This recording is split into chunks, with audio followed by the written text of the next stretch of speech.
Hello everyone and welcome to my channel, and today I'll be reading a Muichiro Tokito by me. So let's get into it. Things have been very weird lately. That's the only way you can describe the feelings that you've been feeling right now. The way everything seems so odd and so scary. Like the world is out to eat you or something. You have no idea how to describe this, or how to understand this feeling, or why it's even there.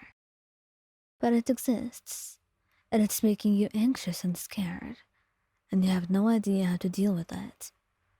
It all started when you would walk away home, from home, and to your home, and then, specifically during the times when you were walking back home, when the night was falling, you would feel eyes on you.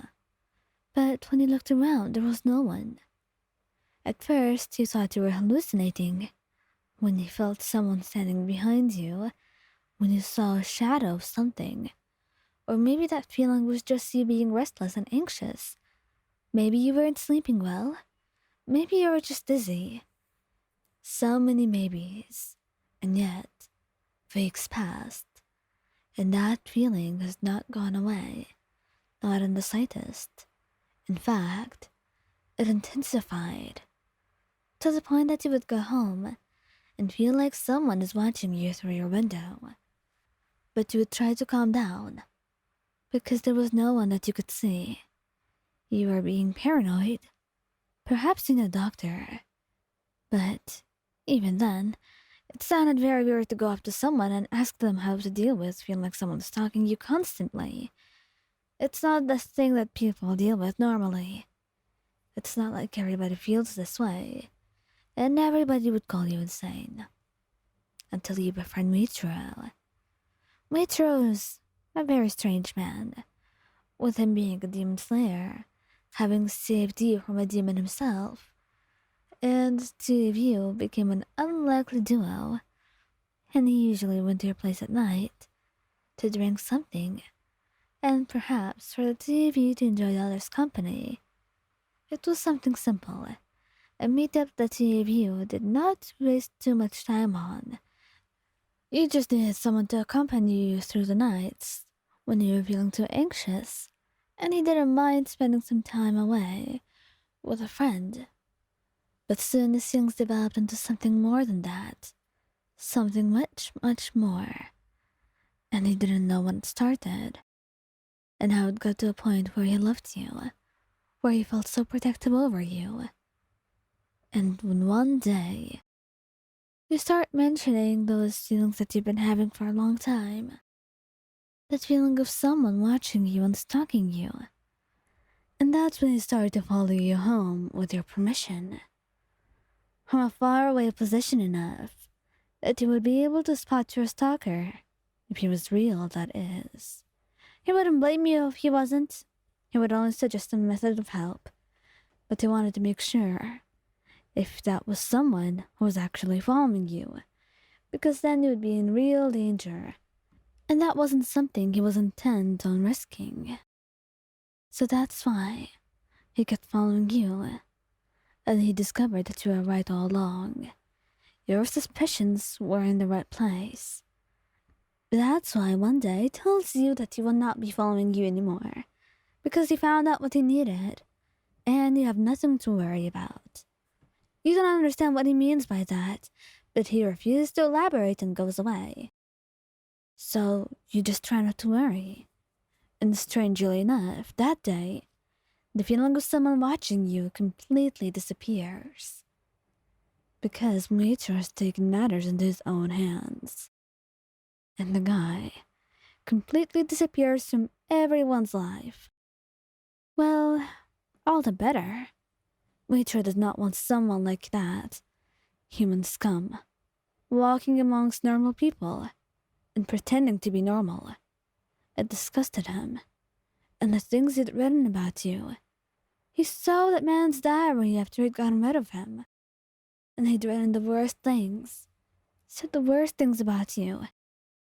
And he seemed to be wanting to hurt you. from what he said to him. And it just so happened that that day, he had a rope. So he had intended on kidnapping you too. And Muichiro was never more relieved in his life. It seemed like this time, perhaps, it was just like the stars aligned for him to save you. For this moment to occur, it was no coincidence. But he was entirely thankful that he was able to save you from whatever fate was about to face you ahead. And he tells you all about it.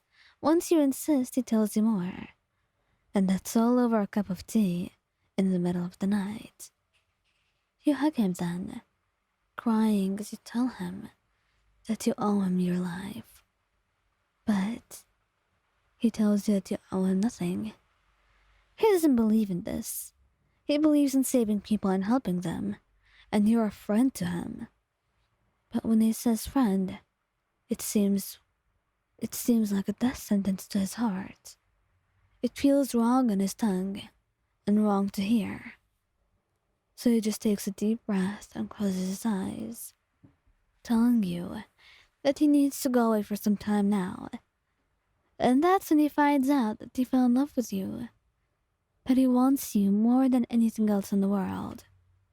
That he worries about you.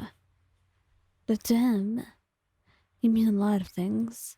And one of those things was, well, he wanted to be your lover, if you would allow him to be. And that's simply why, the next day, he comes over to your place with a bouquet of your favorite flowers. And you open the door to him on his knees. Flowers held up to you. Why, Anne, my dearest friend, and hopefully something more, would you go out on a date with me? He asks, and you can see his hands trembling. But you don't focus on it too much, because the next thing you know, you're breaking into tears, wrapping your arms around him as you hug him tightly, kissing him. Of course, Mitra would go on a date with you anytime, any day now.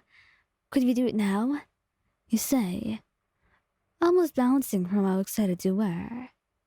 And the look in his eyes, the way he's so happy, and that there is light in there, in his heart and his eyes and in his smile.